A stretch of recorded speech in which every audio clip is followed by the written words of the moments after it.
Breaking news party మారిన ఎమ్మెల్యేలపై కేటీఆర్ దాఖలు చేసిన పిటిషన్ను ఈ నెల 10న సుప్రీంకోర్టు విచారించనుంది. ఇవాళ కేటీఆర్ పిటిషన్ను విచారించిన సుప్రీంకోర్టు గతంలో దాఖలైన పిటిషన్తో పాటు విచారించాలని నిర్ణయించింది. దీంతో ఈ నెల 10న ఈ కేసుపై విచారణ జరగనుంది.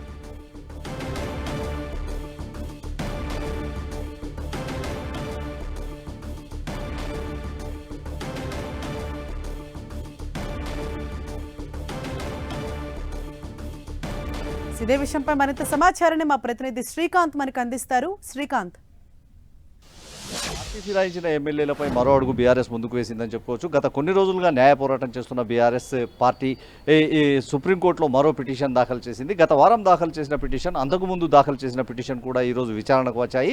ముందుగా బీఆర్ఎస్ పార్టీ మాజీ ఉప ముఖ్యమంత్రి కడియం శ్రీహరి, దానం నాగేందర్, తెల్లం వెంకట్రావులపై అనర్హత వేటు వేయాలని పార్టీ సుప్రీంకోర్టును ఆశ్రయించింది. ఆ తర్వాత మరో 7 ఎమ్మెల్యేలు, పార్టీ మారిన 7 ఎమ్మెల్యేల పై కూడా వేరుగా పిటిషన్ వేసింది. ఈ సందర్భంగా రెండు పిటిషన్లను కలిపి విచారిస్తామని సుప్రీంకోర్టు న్యాయమూర్తులు ఈరోజు తేల్చి చెప్పారు.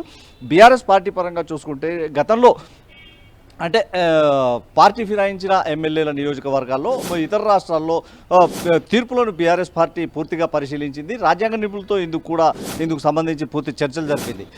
పార్టీ ఫిరాయించిన ఎమ్మెల్యేలపై ఖచ్చితంగా అనర్హత వేటు పడుతుందన్న ఒక ధీమాను బీఆర్ఎస్ పార్టీ వ్యక్తం చేస్తుంది.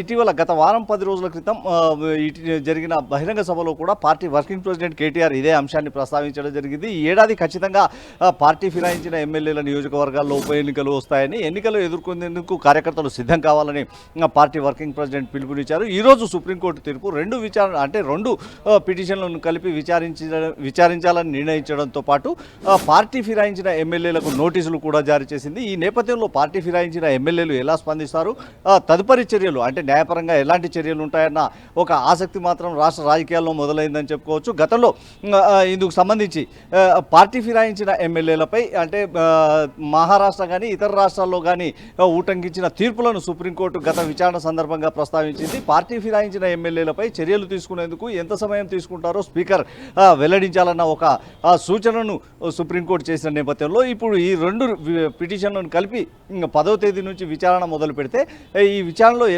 ముందడుగు ఖచ్చితంగా ఉంటుందని, పార్టీకి అనుకూలంగానే పార్టీ ఊహించిన విధంగానే ఉప ఎన్నికలు ఖచ్చితంగా ఆయా నియోజకవర్గాల్లో 10 నియోజకవర్గాల్లో వస్తాయన్న ఒక ధీమాను బీఆర్ఎస్ వ్యక్తం చేస్తుంది. హరీష, శ్రీకాంత్, అంటే మొత్తం ఎంతమంది ఎమ్మెల్యేలకు సంబంధించి ఆ పిటిషన్లో అంటే ఎటువంటి చర్యలు తీసుకోవాలన్నట్టు పిటిషన్లో పేర్కొన్నారు?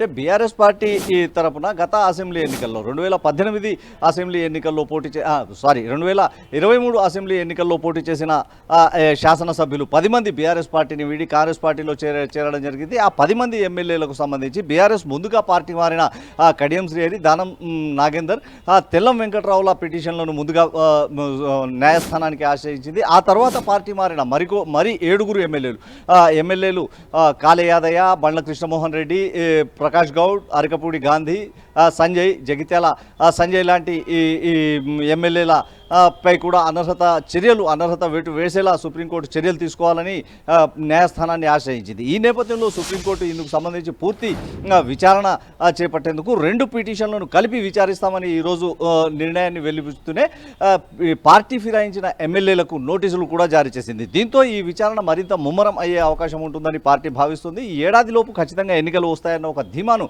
గులాబీ పార్టీ నేతలు వ్యక్తం చేస్తున్నారు.